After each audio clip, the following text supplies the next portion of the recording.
All right, welcome back, everybody. Here we go, week 11. We're hitting the home stretch. Playoffs start soon. Let's go.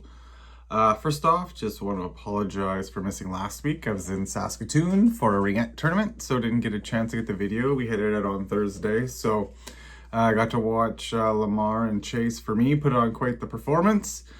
So that was exciting, but we'll see if that gave me a win or not. This week I will do the normal, go through the standings, go through our matchups, do a recap, and then at the end I'm just going to throw in a little blurb. Some things I've been thinking about for the league, if you're interested in maybe changes for next year. We haven't really done much in a while. Just some ideas. We get throw them in the chat all the time, but they don't seem to go anywhere. So I'm going to bring up a few more again now that we're hitting towards the playoffs, getting ready for next season soon. So, ready? Okay. So hopefully on your screen there you can see the standings. Back on top is Ty with a record of 8-2. In second place, we have the brothers, Jeremy and Dave, tied at 7-3, with Jeremy still having the lead on the most points for, but Dave there is closing the gap, so we'll see how that'll play out. In fourth and fifth there, we have Tom and Richard. Tale of two stories there. Richard was once 5-1. Tom's won 4 in a row. So he's moving up the standings quite nicely here, just in time for the playoffs, so that's good for him. Alone at 5-5 is Rob. He's one of our lowest points for, but hey, he's 5-5. No complaints there, I'm sure. And he's our $0 waiver budget guy. Oh, and so was Ty. I missed that there. So those guys both have no waiver budget left, so we'll see how that plays out. Then we have a 4-way tie for 4 and 6, so 7th through 10th. So currently, due to points 4 in the playoffs, is myself and the buddies Jay and Adam, with Dallas just on the outside of 9th and Jen down in 10th. Again, Jen's team is rolling along. She just needs to get that points 4 moving for her. Otherwise, it's a little bit of a hole to dig herself out of with a little bit lower score there, but she keeps winning, then it won't matter for tiebreakers. So we'll wait and see. I have a bit of a lead there in the points 4 by about 60 points over the buddies, so that's good for me. So hopefully I can keep that up this week. And then alone at 3 and 7 is Sunil, followed by Wayne down at the bottom at 2 and 8. So as I mentioned there, Tom's won 4 in a row, so that's a good positive streak. Dave has now won 3 in a row. Rob's in 2 in a row. Same with Jen. So they're moving in the opposite direction. I guess the first one there is Jay and Adam. The buddies lost 2 in a row. Dallas has lost 3 in a row. Sunil has now lost 3 in a row after almost getting back to 500 there. And then Wayne, who was once 2-1, is now 2 and 8. So he's lost 7 in a row there. I know he's hoping for this to turn around. Hopefully he can get this season going. I mean, the advantage of finishing 12th is you're drafted in 4th, so it gives you not quite on the turn if you don't like playing the turn. But hey, that's the game if you want to play. So see what happens there. And then again, for budget, as I mentioned, Ty and Rob are done. Another couple low guys are myself at 15. Then we got Tom, Dave and Dallas in the 30s. Richard about 52, Jeremy 53, and then the rest are up there in the 90s there with Jen, Sunil, Wayne. So see how this plays out here towards the end. Okay, let's get to the first matchup. This one is between myself and Sunil. So this is a big one here for around the playoff picture. If I can win, that would nicely put me 5 and 6 and maybe push me up a spot depending on how Rob does. Sunil, that would put him in a big tie right there, probably at 4 and 7 with some teams, and keep him alive. So I was originally favored to win by about 33.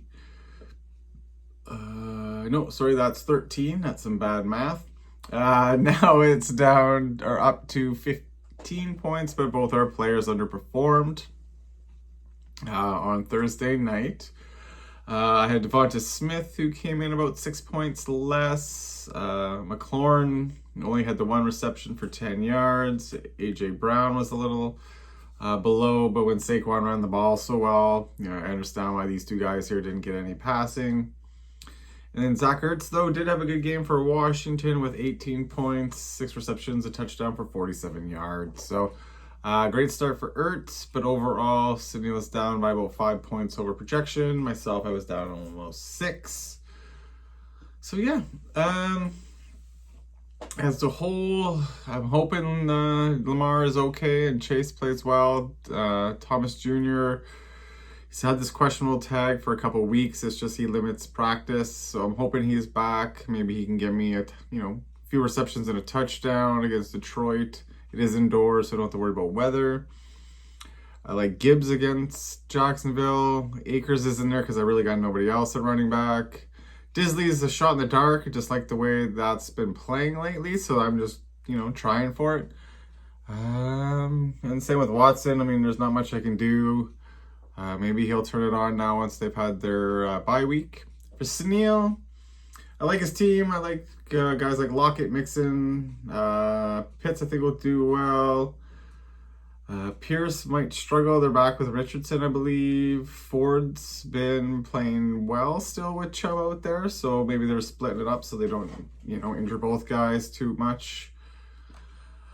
I know Sunil's favored, but I just have this feeling I'm going to lose this week. It's just the way it's been going for me. I think you're going to be surprised. Both teams are going to put up a decent amount of points, but I think I am going to lose. Yeah. Just the way it goes, right? Okay, next matchup. We have the buddies Jay and Adam at 4-6 against the red hot Dave here at 7-3.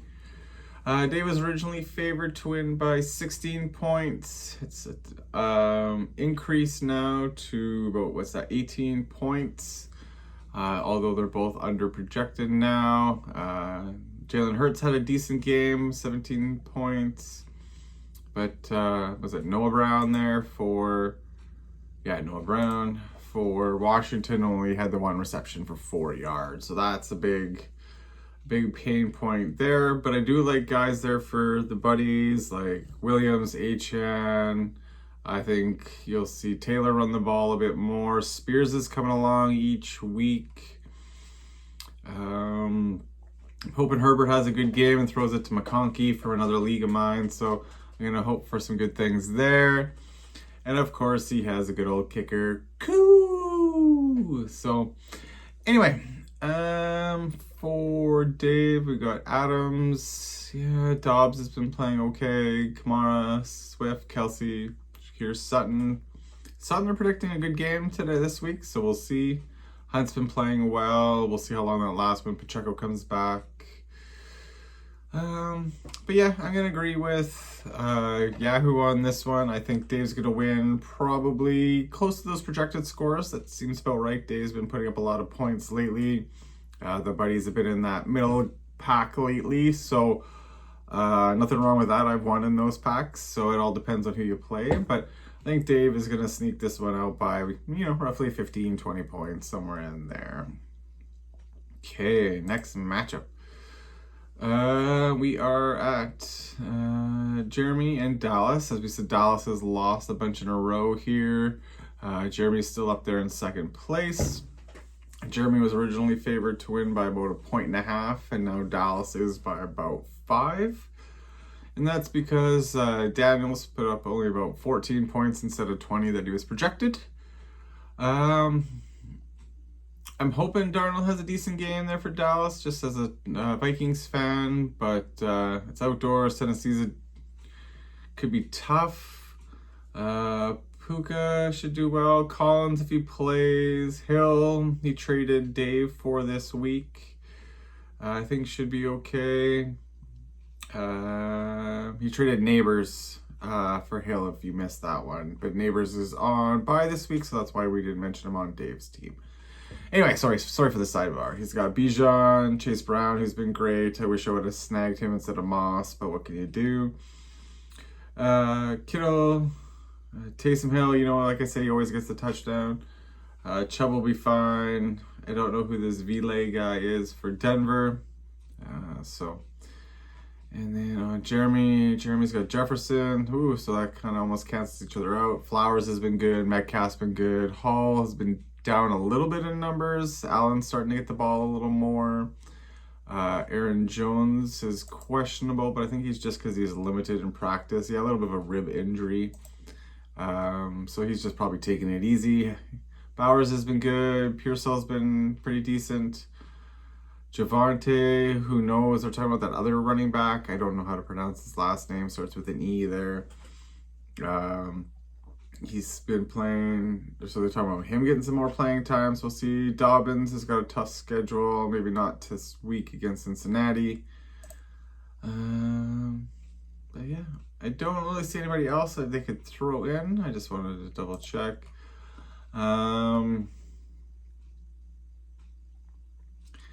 I like Dallas's team. I think both teams are going to put up roughly that 160 points. I think this will be definitely a high scoring game as well.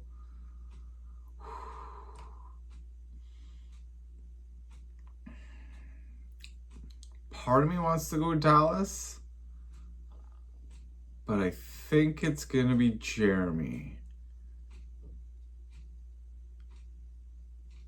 Sorry, just trying to fill dead air. Yeah, no, I'm going to go with Jeremy. I think it'll be close. I think it'll be almost like the projected original score there, like really close game. And I'm going to go with Jeremy. Sorry, Dallas, I'm switching there. So we have Rob and Ty next. Rob is 5-5, and Ty is 8-2.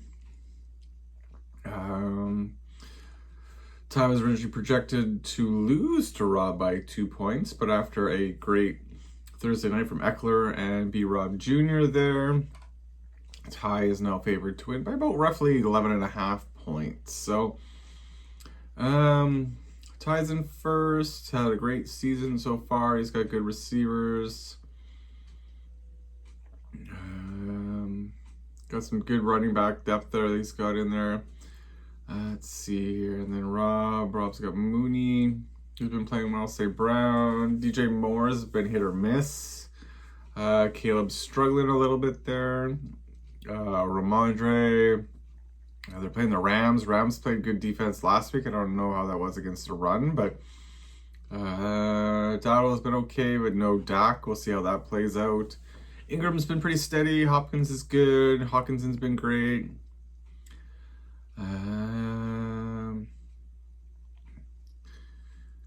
Okay. Overall, it'll be tight. I think that little bit of a boost there from from Ty's players on the Thursday night game there with Eckler and B. Rob. I think that's going to be what it takes to beat Rob, and I think that's what's going to push him over. Those two guys putting up roughly, extra 14, 15 points over projected. I think that's about right. I think some of these guys will balance each other out fairly well, and that will be the difference. Okay, next matchup we have Richard in 5th at 6-4 against Tom in 4th at 6-4. Currently, Tom is favored to win by about 8 and was originally projected by about 3.5. He got a few extra points from Goddard over projected, and Philadelphia D got him a few extra points. All right. Okay.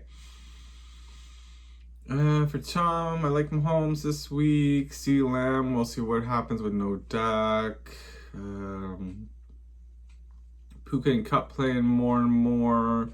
I don't know how Robinson will do, but he's put up some good weeks even when they're there. Henry will just do Henry things. Cooper will get better each week with Buffalo, but he's got a tough Kansas City D. Addison, same thing I said before about the Vikings in Tennessee. That could be a tough game for them. Okay, we got over on this side. Richard's got Love, Williams, Reed, Jigba, Jacobs, Walker, Andrews, Bateman's hit or miss. Any week I had him was always the miss week. So, Charbonnet, Pittman might have a low week, just again with Richardson back. I think Tom's going to continue his win streak. I think he'll win. I think just some of these stronger players on Tom's teams, I'm not saying they're way better or way anything like that. I just think they've got a little bit better matchups. Henry will do well. Lamb, I think, will do okay still. Yeah, Cooper, I think, is a little underprojected, but we'll see. We'll see. Anyway, I think, yeah, Tom's going to win and go to 7-4. And on our last matchup, we have Wayne, who was originally projected to lose by 3 points to Jen.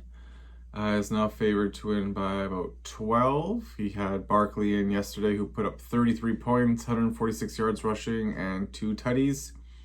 So that's a huge, huge night. So hopefully the rest of Wayne's team can keep going here. He might want to do something with Elliott in there, just because he's only got about 2-point projected, but you don't know. It's a running back. He doesn't have another running back this week he could put in, just due to bye weeks. So I don't know if there's somebody else you could find on the waiver wire that might be a better fit. But anyway, he still is projected to win. I mean, doesn't have a bad team. Like Jens is okay. Like Downs, who knows this week? Burrow's been putting up big numbers. Jennings has been okay. Pollard's been okay. McCaffrey hopefully is, continuing to go along. Mostert should get the ball more again, I would think, indoors in Vegas. Oh, no, sorry, that's in Miami. The Huge has been playing okay. Higgins is back. So that'll be a little bit of a boost there for Jen since he missed a few games. Yeah, I guess she could if she wanted. No, I kind of like who she's got in versus who she's got on her bench. Same here for Wayne. Like, I like London. McConkey's good. Cup's been playing well each week. Ridley's been getting better each week. Devonta Johnson's just got to get some rapport going, and that'll come along. So I don't think this low number of 5 will last that much longer. I mean, you could always throw an Njoku in there if he likes him as a flex spot. I would think that's a good move too. So yeah, up to Wayne, but I do think Wayne's going to win this one. I think he's going to stop the bleed there and get back on the winning track and move to 3-9. Jen will move to 4-7. Okay. So running through the matchups again, I had Sunil beating me. I had Dave beating the Buddies. I had Jeremy beating Dallas. Did I say? Yeah, Ty to beat Rob, Tom to beat Richard, and Wayne to beat Jen. So that's my guesses this week. We'll see how I do. We'll see what the standings look like. Inching closer and closer to the playoffs, which are week 15. So we got 3 games left to get there, so we'll see how it plays out. Yeah, so other than that, the only other things, like I said, we're going to talk about on here is if anybody wanted to change up some rules. The original idea of having the 18 players was just because we added the extra flex, so having the 6 bench, I believe it is kind of standard in some other leagues. But it just feels like because we have the extra flex, it is a drain on our waiver wire. So what I propose is to go back to 16 rounds and have 16 roster spots. Again, anybody who's kept in 17 and 18, I would just move to 15 and 16. Or if you only have the one there, we could just make a number, like if you were 17th or 18th round, it just becomes your 16th round pick. Whatever. I just want to make it easier to find guys. I don't know. Just makes it more fun, right? Like that's what it's all about. Maybe it would cause some more trades. It's hard when there's, we got such deep rosters, our flex guys or our fringe guys. You're hoping for, like 3 receptions, 30 yards, and a touchdown is all you're basically hoping for out of those guys, right? So I just wanted to see if that's something you want to do. Do we want to go to a half-point PPR? I like that idea. You could add in Other points per first down is something I've heard, like 0.1 point per first down. There's different things, right? We could add in there, but half points always good. Bring it up all the time. Along with the moving to 16 roster spots, I forgot to mention. I was thinking maybe then we could add a second IR spot back on. That would just kind of helps you out on those bye weeks when you got an injured guy or a guy who gets considered out. Then it just helps you out a little bit. But that's something we could also just play in there and talk about. But let me know any other thoughts you might have. I don't want to overly change the rosters. I like how it's deep. I don't want to be a 2 QB league. Well, it is fun. I don't know. Unless all of you decide to make it a 2 QB league, then that's fine with me too. Yeah, I think that's all I got. Yeah. Anyway. Sorry about that. Anyway, let me know what your thoughts are. Throw it in chat, throw it in an email, send it to me, whatever. Continue the conversation as we go year by year. This isn't just my league, it's our league, right? So, if I don't talk to you, have a great weekend and good luck. See you later. Bye.